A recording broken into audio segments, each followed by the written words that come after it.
internet we all know, like YouTube, Facebook, Google, there lies the dark web, an anonymous, unregulated world with websites not accessible to search engines, a hidden core of the internet where anything goes. For a while, the biggest site on the dark web was subprime, an online black market for all kinds of illegal goods and services, ranging from body parts to weapons, hitmen, and most commonly of all, drugs. In fact, Silk Road was dubbed the Amazon of drugs, because you could simply go to the Silk Road site, find any substance you wanted with just a few clicks, and have it shipped to your doorstep like an Amazon package.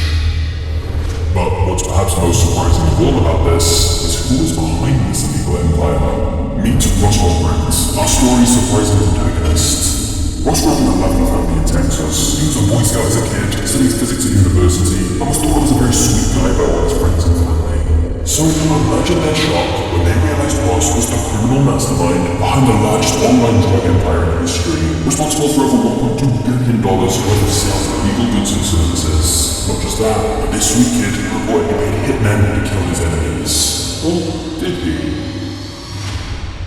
To this day, there is debate over whether Ross is guilty or not. So in this video, we're going to dive into the murky world of the dark web and explore the true story behind the infamous Silk Road marketplace. We're also going to look at how the government really managed to track down Ross, despite the fact that Ross was using the Tor browser, which made him completely anonymous. How did you find someone who can't be tracked?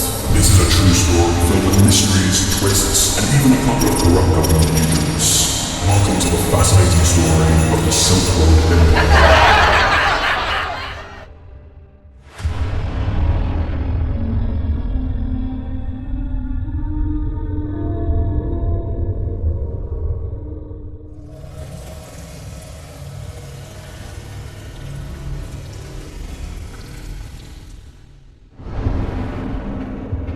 Ross Holbrook wanted to change the world, but his life so far had been a series of almosts. He tried several business ideas, but never quite got anywhere with them, and he was starting to feel like his life was passing him by. However, there was one business idea Ross kept coming back to, an online marketplace where people could buy or sell anything imaginable, with no limits or restrictions. Now you see, Ross was a staunch libertarian, and would regularly debate with people about why the government shouldn't have so much control over people's lives, especially when it came to drugs, which he felt should all be legalized. He'd say it's not the government's right to tell people what they can or can't put in their bodies. And whenever someone tried to argue back about safety concerns, Ross would say, well, should we outlaw Big Macs for adults too? Because they make people gain weight and have heart attacks and die. Or what about cars? They kill millions every year. And so to Ross, the idea of a marketplace where people could buy and sell whatever they wanted was not just a business to potentially make a lot of money. In his view, it was also a way to free people and help the world. After some research, Ross discovered there was a web browser called Tor, which allowed you to access the dark web where you couldn't be tracked or traced. The Tor browser was actually developed by the US Navy as a way to communicate privately over the internet by concealing the user's real IP address and identity. By using this, Ross realized people would be able to buy things online without the government being able to see what they were doing. But at first, Ross didn't go any further with the idea, because there was no way to accept payments online that couldn't easily be traced. For example, credit cards would keep a log of every transaction someone made and be linked to their bank accounts. So for a little while, the site remained just an idea in Ross's mind, until the summer of 2010, when Ross came across a new technology called Bitcoin, a digital currency which could be transferred anonymously, thus allowing people to buy whatever they wanted without a trace. It was exactly what he needed. So, from his bedroom, Ross began working on his new online marketplace. He decided to call it Silk Road, named after a famous trade route that started over 2,000 years ago, that people used for centuries to carry all kinds of different goods.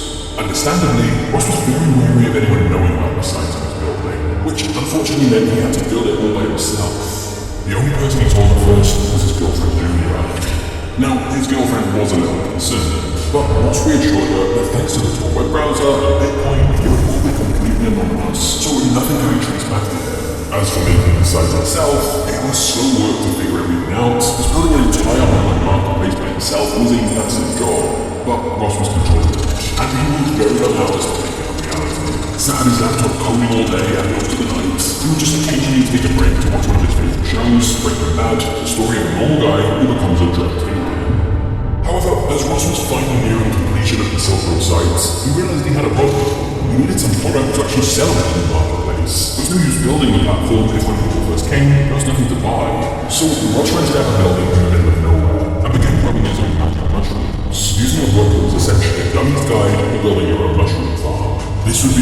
product to ever be sold on the Silk Road marketplace. By early 2011, after a year of work on the site, he was ready to launch into the world. He'd added categories for all different types of drugs. To begin with, the only item listed was the mushroom tea grown itself, but the plan was that sellers from all over the world would list their own items for sale. Of course, in order to attract both buyers and sellers to the site, he needed to promote it. Remember, sites on the dark web are not picked up by search engines, and it's also not like Ross could just run some Facebook or Google ads to help find customers for his illegal marketplace. So to get the word out about his new site, Ross went onto several internet forums to spread the word. For example, he joined a site called the Shroomery for fans of shrooms and made a post pretending to be a customer interested in using Silk Road. The reason he did this was so it didn't seem like he was promoting his own website. He knew that by casually name-dropping Silk Road, people on the forums would go and check it out for themselves. And they did. Orders soon started coming in. Now, this was all happening at the beginning of 2011, and at the same time, Ross was working at a little bookstore in Texas called Good Bunny Books. Well, this worked out really well, because it meant Ross had everything he needed to easily ship out his shrooms. Because he was able to use the bookshop's padded envelopes and label maker, he also used a vacuum sealer that normally would keep food fresh to wrap the mushrooms up. So, Ross was in business, and was initially shipping off orders twice a week. But as the site's popularity grew through word of mouth, Ross soon had to start mailing shipments out every day as more and more orders were coming in. But even better than that, other people had started selling items on Silk Road. Other dealers had created their own listings, with everything from weed to coke to ecstasy. And of course, more products for sale helped attract even more buyers, and Silk Road initially paid a 6.23% commission on every single trade. In order to make people feel more comfortable using the sites, Ross also built a rating system where buyers and sellers could review each other, similar to eBay's feedback system or Amazon reviews. Ross worked tirelessly on the sites and was constantly exhausted, but he was also incredibly excited by its growth. When he first made the site, he honestly hadn't been sure if people would use it at all, and yet in just a couple of months, he'd already made thousands of dollars in revenue. He told his girlfriend Julia about the progress of the sites, although she was slightly less excited. Julia was concerned by the fact harder drugs were now being sold on Silk Road, especially when she realized someone had even started selling heroin on there. Her doubts about the whole thing started to grow, and she asked Ross, what if someone overdoses? Or sellers send out stuff that's been tampered with or laced with something else? Ross confidently reminded her of the rating system. He said if someone sells bad drugs, they'd get a bad rating and no one will buy from them again. Julia simply said, yeah, how are they supposed to give a bad rating if they're dead?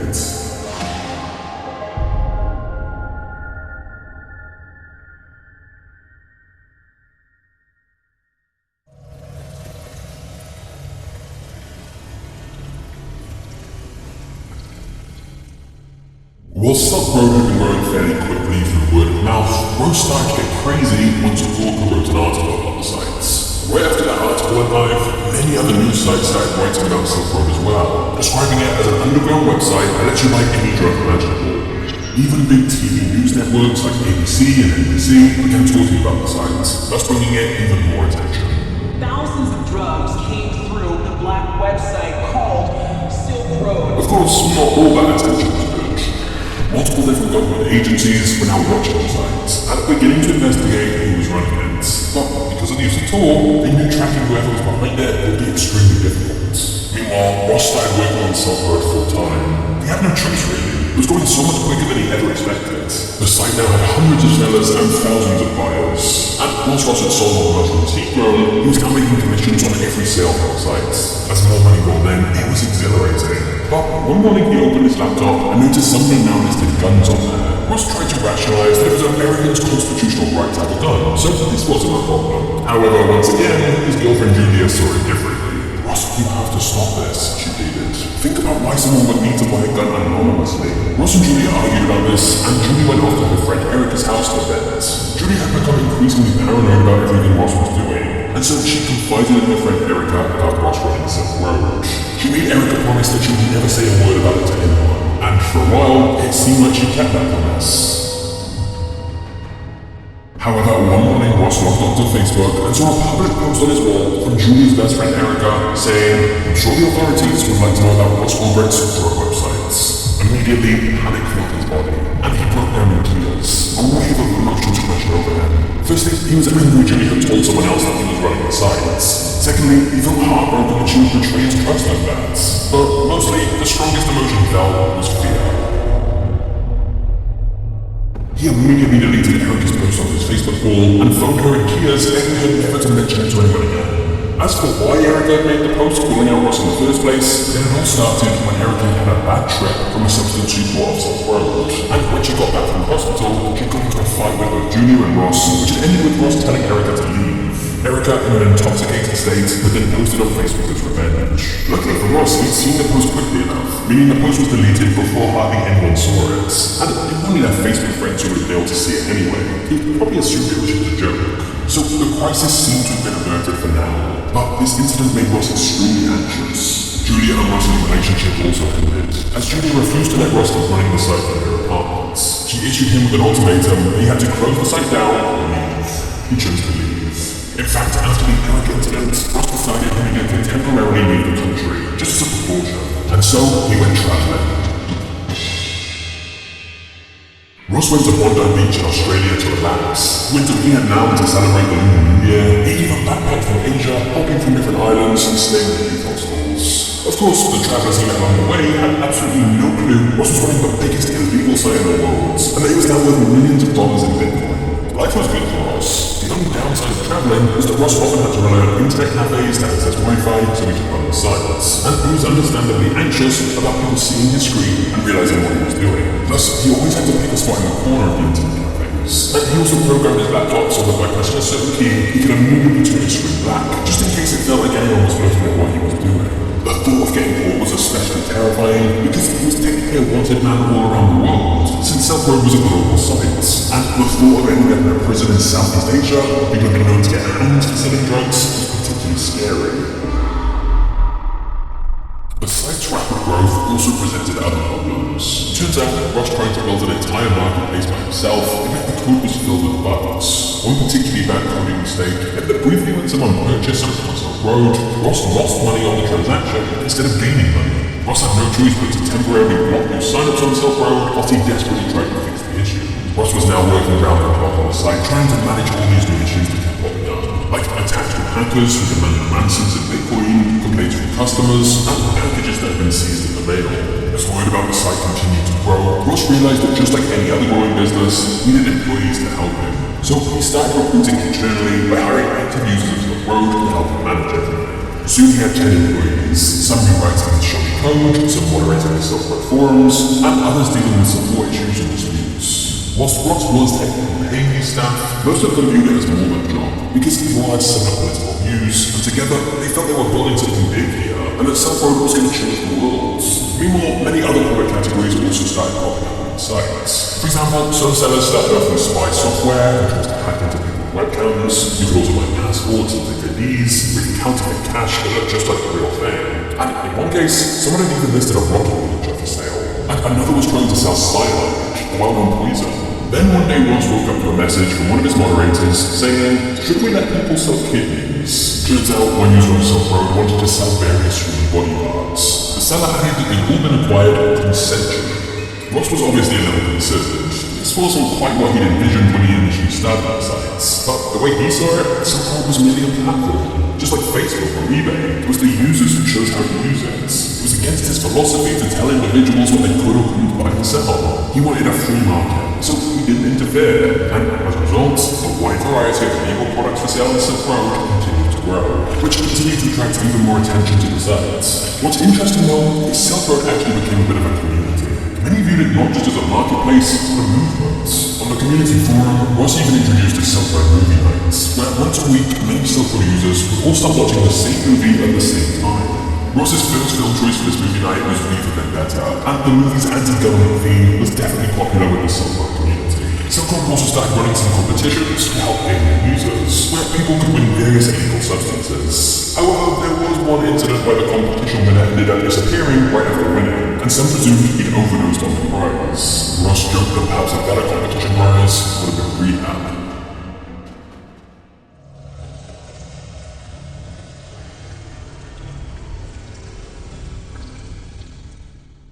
There was a particularly active user on Silk Road who went by the name Variety Jones, and he started helping Ross find bugs in the site's code and create a plan to help grow the site further. The two of them started chatting via private message every single day and became close friends. But in a bizarre way, he was kind of like a business coach to Ross. Whoever Variety Jones was clearly had a lot of experience with the drugs business. One day, Variety Jones messaged Ross saying, not to be a downer or anything, but what we're doing falls under the US drug kingpin laws, which provides a maximum penalty of death upon conviction. The mandatory minimum is life. Ross was very well aware of this, although he generally tried not to think about it. However, Variety Jones said he had a plan. The two of them were both fans of the movie The Princess Bride, and in that film there's a third pirate called Dread Pirate Roberts. Except it's not just one person. The name is passed down from person to person over the years. Variety Jones said Ross should change his name on Silk Road to Dread Pirate Roberts, instead of just the username admin which Ross had previously been using. Ross loved the idea, because this way, if Ross ever got called or connected to Silk Road in any way, all the blame could be pinned on him. Ross could admit he'd once been the admin of the site, but he could say that just like in the movie, it was a title that was passed down from person to person, and he personally was no longer involved. He could claim someone else had taken over as Dread Pirate Roberts instead. From that moment forward, Ross went by Dread Pirate Roberts, or DPR for short. And him and Variety Jones continued to chat more and more. They'd even sign off each day to each other with messages like, "Sweet dreams, Captain." Before connecting with Variety Jones, Ross had been feeling incredibly lonely, since obviously he couldn't tell anyone else what he was doing, especially not after what happened with the Erica and Julia incidents. Ross had to lie to all his family and friends about his life. In fact, he told them he was a day trader, so they assumed he was just on his laptop so much because he was trading stocks. But now, having this digital friendship with Variety Jones helped him feel less alone. He now had a literal partner in crime. Of course, it wasn't all perfect. As the site continued to grow in popularity, there were multiple incidents where hackers managed to steal Bitcoin from Ross because of issues with the site. Or they would attack the site and Ross would have to pay them a ransom of Bitcoin to stop. Luckily, Ross was making so much money by this point, the hackers getting some Bitcoin from him didn't actually matter that much. It was just a normal day in the office. Ross had never believed the site would get this big. By the time the site was a year old, it was estimated to be getting at least $500,000 worth of sales per week, which meant a lot of commission for Ross. Plus, around this time, the price of Bitcoin was rapidly increasing, so all the money Ross was making from the site's transaction fees was suddenly worth a lot more. By the end of Silk Road's second year, it reached almost 1 million users, and Ross's personal net worth was reportedly tens of millions of dollars, most of which was Bitcoin stored on thumb drives scattered around his apartments. But Ross told Variety Jones by the time he was 30, he wanted to be worth $1 billion. And incredibly, it looked like it could actually be possible. They just had to keep expanding.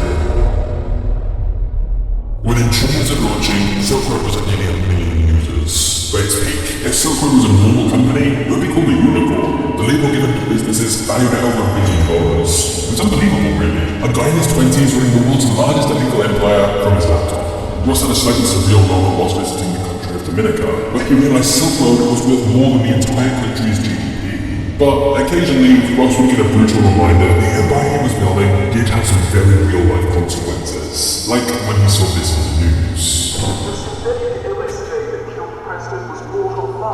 So imposed it made him think he could fly. He fell from a balcony and suffered horrific head injuries. Ross listened to the story of some kids who purchased a party pack from Silk Road containing a synthetic drug from China made in an unregulated lab. The kids had heard about the site, simply gone online, followed the guide about how to buy Bitcoin, made an order on Silk Road, and the items turned up in the mail. Easy. But when one of the kids took it, he started panicking. He suddenly didn't know where he was or what he was doing. The room was spinning. He got up and started running. He had no idea where he was going and ran straight up the hotel balcony, falling 30 feet into the parking lot below.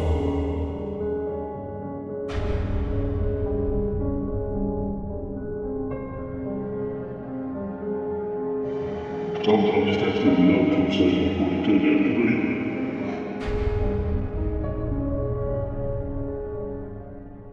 No matter what your thoughts on Ross, you see what can happen if your browsing isn't protected. I think we can all agree we want to keep our personal information private and secure. And that's why I want to tell you about today's video sponsor, Guardian. Guardian is a browser extension that can keep you and your family safe online. It detects threats in real time before they cause harm, and blocks phishing links, malicious websites, unwanted notifications, sketchy extensions, and many other types of threats. As opposed to traditional antiviruses, Guardian can actually scan sites and files before you access or download anything harmful. And since the browser is where we store payment details, crypto wallets, passwords, addresses, and more, it's crucial to keep your information secure and have real-time protection alerts. Making Guardian the perfect way to protect your vulnerable info. They already have over 1 million users worldwide, and were recently even featured by Google. I started using it and added my family members, which was no extra charge, and took control of my online safety, and I hope it will help you do the same. If you want to take control of your browsing security today, use my link guard.io/magnetsmedia and get limited time 50% off the first month, so that's only $5 a month to keep 5 family members safe.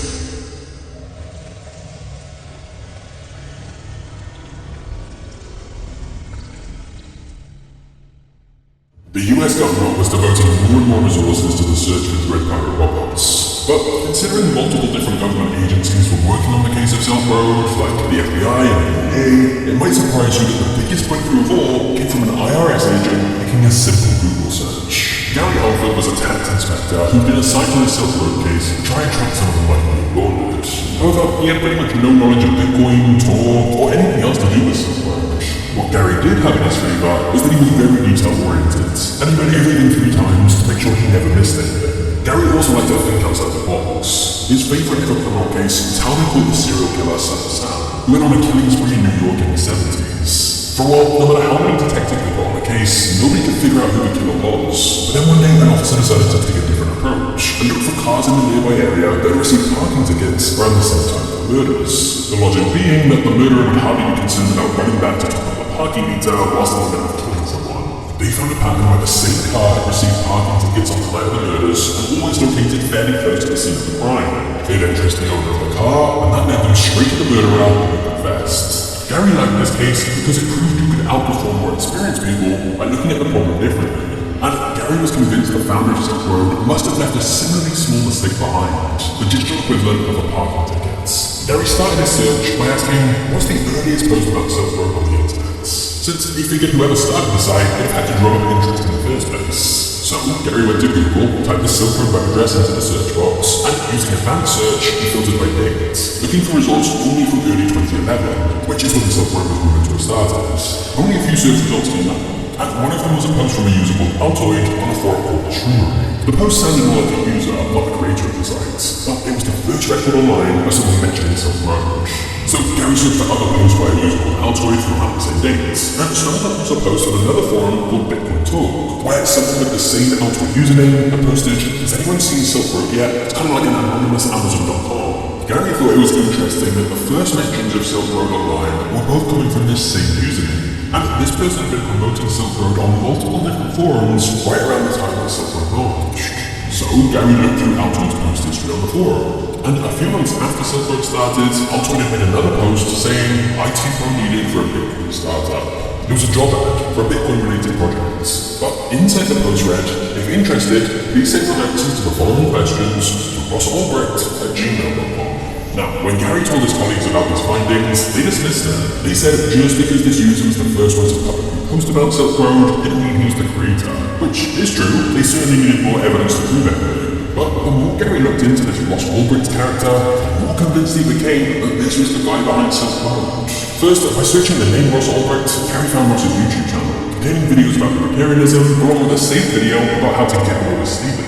But also, Ross had used the username Oh Yeah Ross, which was interesting because whenever Dread Pirate Roberts messaged anyone or wrote on the Silk Road forum, he'd always write yeah, not yes, oh yeah, always just yeah. It was a small detail, but perhaps more than just a coincidence. Secondly, Gary found Ross's LinkedIn profile, which had anti-government posts. Ross had written, the most widespread and systematic use of force is amongst institutions and governments. So this is my current point of effort. The best way to change a government is to change the minds of the government. To that end, I am creating an economic simulation to give people a first-hand experience of what it would be like to live in a world without the systematic use of force. Thirdly, they found a coding question related to the tool posted on Stack Overflow, which had been posted by a user called Ross Ulbricht. But within a minute of posting, he changed his username to Frosty instead. Clearly, he realized he'd slipped up by using his real name, and so that's why he changed it right away. Gary couldn't shake the feeling that this was the guy they were looking for. So Gary asked a colleague who worked for the Department of Homeland Security to do a search on Ross Ulbricht's name, and they found a recent incident on his file where he'd ordered fake IDs online and had been intercepted. When Ross had been questioned by an officer about this, he made a comment about how hypothetically anyone could go on a website called Silk Road and buy money. Why Ross said that is anyone's guess. Maybe he was trying to make the point that buying fake IDs wasn't that big of a deal these days, or maybe he just got overconfident that Silk Road could never be traced to him. But either way, Gary felt this whole thing was suspicious. Now, of course, all these different details still weren't conclusive evidence Ross Ulbricht was the creator and owner of Silk Road. But here's the thing, other important details about the case hadn't been shared with Gary. To be honest, nobody expected this IRS agent would crack the case that other agencies had been working on for over 2 years, so they hadn't bothered to fill him in on recent developments. You see, whilst Gary had been doing his research, the FBI had managed to find out the IP address of the service Silk Road was hosted on. Using Using that IP address, he managed to find out the server was hosted in a data center in Iceland. And by working with the Icelandic authorities, the FBI were able to infiltrate the Silk Road server. Now, as for exactly how the government found the server's IP address in the first place, that's a bit of a controversial issue. Some believe the NSA had some involvement and used an illegal spying tactic that would have infringed on Ross's Fourth Amendment rights. However, the government denied this and said the way they were able to get access to the server was because of vulnerabilities in Silk Road's code, which leaked the server's IP address. This is definitely possible, because as we've already established, Silk Road's code had plenty of problems because of how quickly it had been developed by Ross, who had initially been working on it all by himself. Either way, now that the FBI had tracked down the Silk Road server in Iceland, they can access a lot of crucial data. Most importantly of all, they can see activity on the server, like whenever the Silk Road admin logged in routes. The logs showed the most recent admin logging had come from an internet cafe in San Francisco. Whilst this was a major breakthrough, the FBI still didn't have any leads on who the hell Dread Pirate Roberts actually was. And that's when they got a call from Gary at the IRS. Gary got on a group call with agents from other departments working on the case, like the DA and FBI, and he laid out everything he found. Gary explained that this person was using an Altoid and been the first one to mention Silk Road online, and he'd made multiple posts about Silk Road on different forums, almost like he was promoting the site when it first began. Gary said that the user had slipped up, and on one of his later posts, including his personal email, rossolbrent@gmail.com. Gary then went on to explain how on Stack Overflow, the user had posted a coding question related to the tour under the name Ross Ulbricht, but then a minute later changed the name to the pseudonym Frosty. At that exact moment, one of the other agents on the call cut Gary off and said, "Wait, did you just say Frosty?" Gary was a little frustrated. He still had more to explain. "Yes, I said Frosty, but why are you focusing on that part?" Gary asked. The agent replied, "When we got the server from Iceland, we found that both the server and the computer that belongs to DPR had both been given the same name, Frosty." There was a brief silence on the call. The dots were starting to connect. Gary then added that he tracked where Ross was currently living because of the incident with the fake IDs on his record. However, when Gary shared Ross's current address with the FBI, they couldn't believe it. Ross was living in San Francisco, just a couple of blocks from the internet cafe where they tracked the Silk Road admin IP address. This was clearly their guy. The truth was now clear to everyone on the call. The FBI agents, the DEA agents, and Gary from the IRS. Ross Ulbricht was Dread Pirate Roberts. Gary had been right. The elusive criminal mastermind they'd been chasing for the last couple of years perhaps wasn't quite the criminal mastermind they thought. He'd made several major mistakes that exposed his true identity. His downfall was simply because of human error. This was a guy in his 20s who never expected Silk Road to become what it did, and thus hadn't taken enough care to cover his tracks. Or, as Gary would say, this was the digital equivalent of the parking tickets. A minor detail that had been overlooked. Either way, the authorities finally knew that Ross Ulbricht was the one behind Silk Road. Now, they just had to catch him. But, surprisingly, it wasn't going to be as easy as you'd think.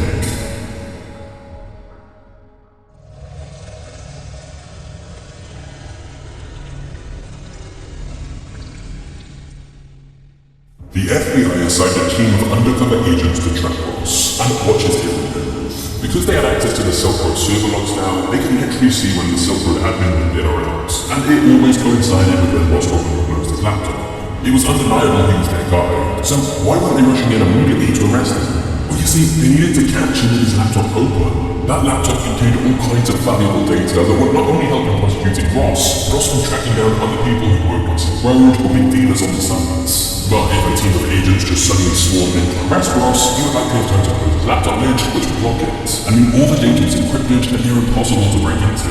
Plus, if they didn't catch Ross literally sitting at his laptop, it would give him some kind of deniability. So they had to catch him red-handed with the laptop open in front of him so they could definitely prove he was responsible. When Ross woke up on October 1st, 2013, it seemed just like any other day. He initially went to a nearby cafe, but it was quite busy and he couldn't get a spot to work and it was private enough, so instead he went to sit in the San Francisco Public Library. He found a secluded spot where nobody could see his screen and logged into the Silk Road admin area. Of course, Ross was completely unaware that the library was filled with undercover FBI agents who were watching him. But remember, one wrong move from the authorities and Ross could panic and close the laptop that's encrypted all the data. They couldn't let Ross know they were onto him or it would all be over. So, two undercover agents created a distraction right behind Ross, posing as a couple arguing. One of them swore loudly in the quiet library, causing Ross to turn around to see what was going on. At that exact moment Ross turned around, another agent in position right next to him swooped in and grabbed the laptop off the table in front of Ross. Ross tried to reach out to grab it, but it was too late. Another agent came up behind him and handcuffed him, placing him under arrest. It was all perfectly timed, so Ross had no chance to react. Ross had been caught logged into the admin section of Silk Road. And in the corner of the computer was the name Frosty. And not just that, on his unlocked computer was a full diary about running Silk Road, along with thousands of chat messages he sent whilst running the sites, all of which could use as evidence to convict him and verify his story. Newspapers and TV stations all around the world covered the story. The Boy Scout had been secretly running a website that trafficked an estimated $1.2 billion for drugs, weapons, poisons, and other illegal goods. His family was sure he'd been framed or there'd been a mistake. This couldn't possibly be there, Ross, could it?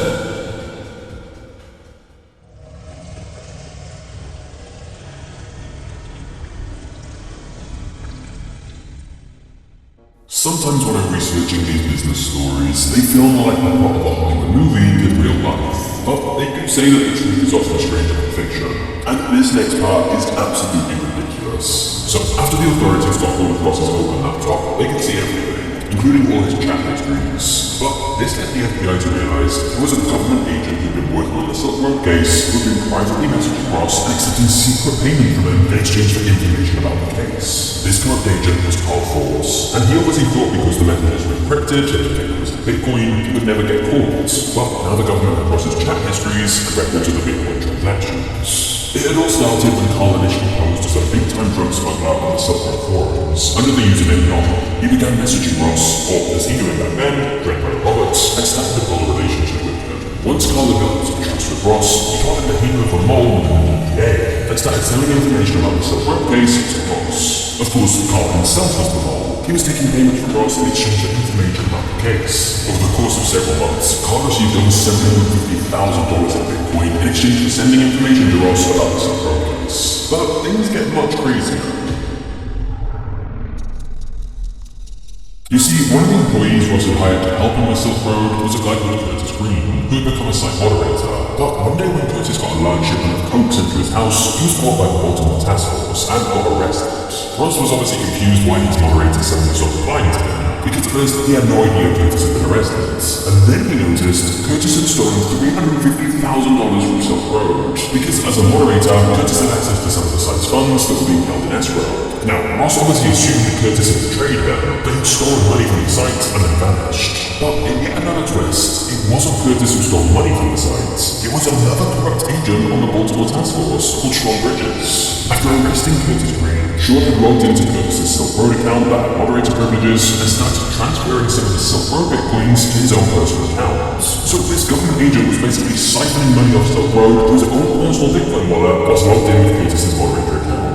And just to be clear, Sean wasn't doing this to turn the money over to the government. He was moving the funds to his own personal private accounts, thinking he wouldn't get caught because it was in Bitcoin. So, just to recap, we now have two different corrupt agents working on the Silk Road case who are both part of the Baltimore Task Force, both with their own separate schemes to steal Bitcoin for themselves. As for Ross, he obviously had no idea about any of this. He just assumed Curtis had wronged him. So, according to the chat box from Ross's computer, he decided to hire someone to go after Curtis. Initially, Ross didn't want to kill him. He just wanted his money back and maybe to keep him up in it. However, Ross's inner circle that he spoke to on Silk Road, like Brett Jones, persuaded Ross it was the right decision to have Curtis killed. Because he needed to send a message that he couldn't be crossed. Otherwise, other Silk Road employees might think about betraying Ross in the future as well. Ross had to send a message. Ultimately, Ross agreed and asked if anyone could kill Curtis. One of the people who saw that request was Carl Force, the other corrupt agent who was part of the same team who just arrested Curtis.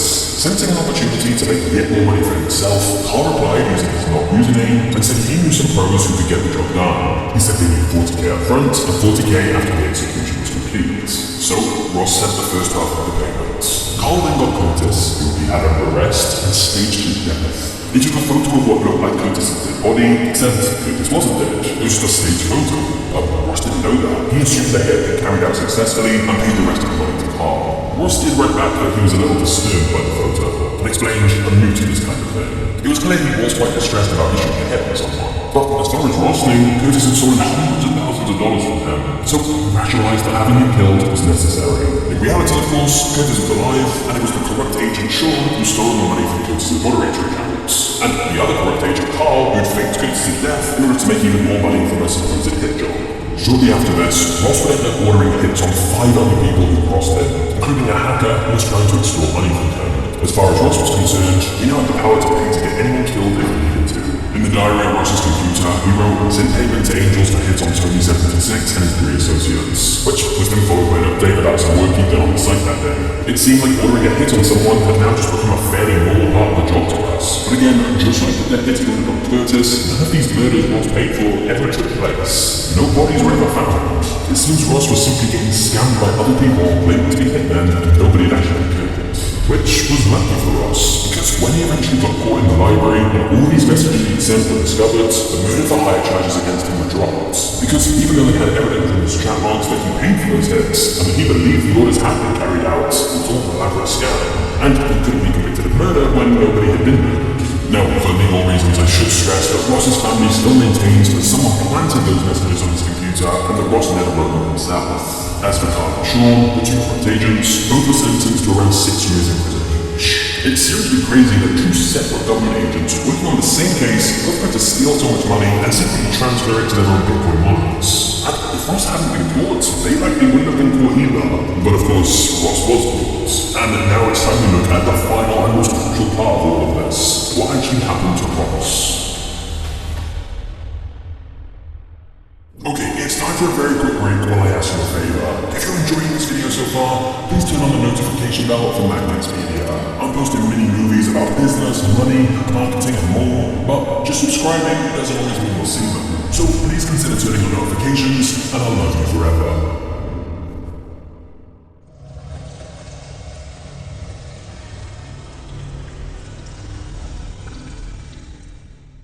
Ross was being charged with 7 different offences, including drug trafficking, money laundering, and the Kingpin statutes, something that was normally reserved for cartel leaders. However, even though Ross had been caught with his fingers on the laptop whilst logged in as the admin on Silk Road, he still pled not guilty. His lawyers admitted that Ross had started the Silk Road, but claimed he had done so as a social experiment, not as a business to make money. They said shortly after he started the site, things were begun to get a little out of control, and thus Ross had decided to sell the site to someone else, who went by the name Dreadnought Roberts. They claimed that after that, Ross had no further involvement in the site, and that Ross was simply being set up as the full guy by the real DPR. They argued the chat logs and diary on Ross's computer had been planted there to try and pin all the blame on him. However, unfortunately for Ross, the evidence against him was overwhelming. He had literally been caught and logged into the Silk Road admin page, loaded on his laptop, whilst at the library. Not just that, the chat logs on his computer dated back multiple years and showed everything he'd said, including the conversation with Variety Jones, where they invented the Dread Pirate Robert's name as an alibi if he was ever caught. Messages also showed DPR telling someone who was buying fake IDs because he needed to expand Silk Road's service base, and these messages were sent right at the same time that Ross's fake IDs were intercepted. As for the notion that Ross sold the sites, there was absolutely no record or indication of that. Plus, Ross had still been receiving all the Bitcoin from site commissions, so it seemed clear he was still the one who had been running it all this time. From start to finish, Ross had been Dread Pirate Roberts. Despite this, advocates came from all over to support Ross during the trial, with many of them protesting on the steps of the courthouse that he was a hero. They said that all Ross had done was run a website, and if that was a crime, then the CEOs of eBay and Craigslist should stand trial too, as illegal goods were sold on those websites as well. The jury did not see it the same way. They returned the verdict guilty on all counts. The chat logs and files on Ross's computer were just too damning. If he'd only closed the laptop label in the library, it's likely they wouldn't have been able to prove so much. Before his sentencing, Ross sent a letter to the judge, which said, "I've had my youth, and I know you must take away my middle years, but please leave me with my old age. Please leave a small light at the end of the tunnel, an excuse to stay healthy, an excuse to dream of better days ahead, and a chance to redeem myself in the free world before I meet my maker." The judge did not listen to this. Ross received 2 life sentences plus 40 years with no parole. In other words, Ross was spending the entire rest of his life in prison.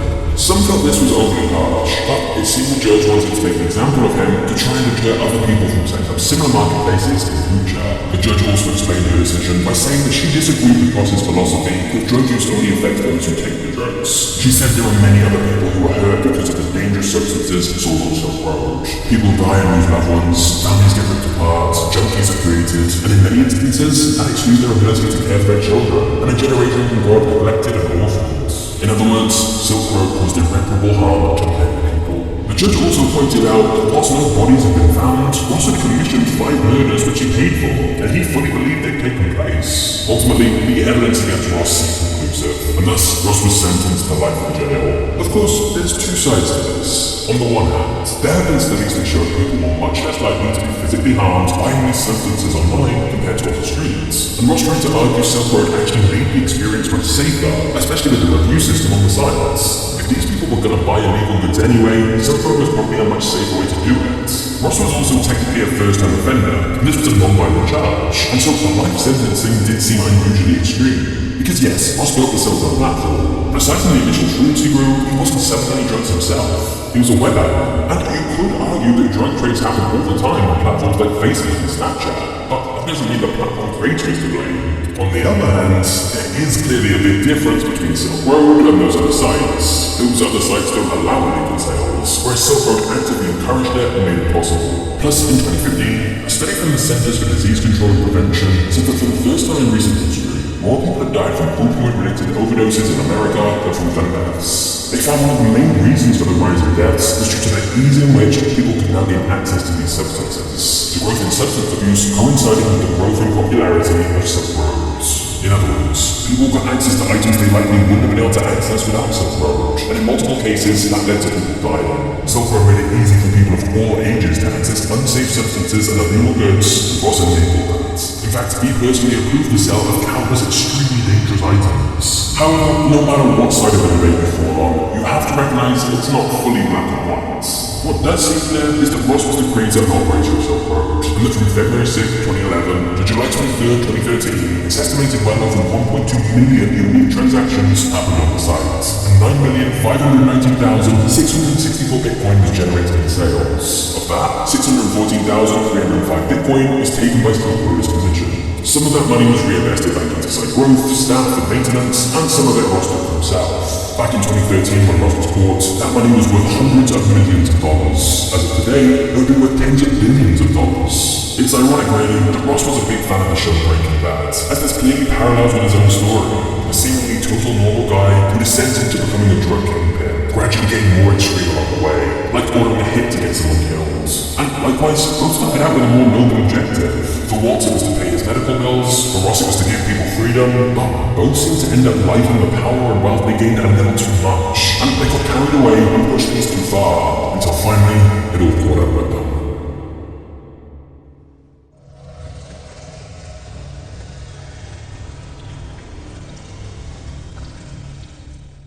Even though the judge had expected that the sentencing she gave to Ross would deter anyone else from creating another Silk Road, in reality, almost immediately after the original Silk Road site was shut down, Silk Road 2.0 popped up.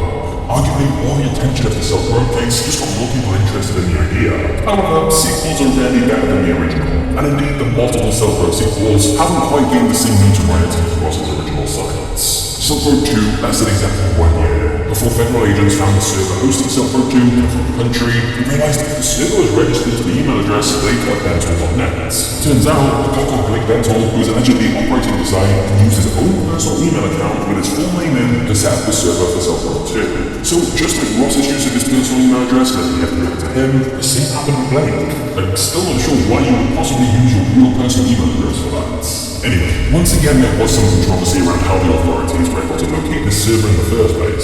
Something governments used a potentially illegal spying technique, and others think the Tor network itself may be compromised. There's all kinds of theories, but none of that has stopped countless other similar dark marketplaces popping up over the last few years. Generally, as one shuts down, another one tends to open. Although quite often it turns out the entire site was a scam in the first place, or even a honeypot by the government to catch thieves. Interestingly though, many of the people who set up these Silk Road clones or similar illegal marketplaces do so under the name of Red Private Products.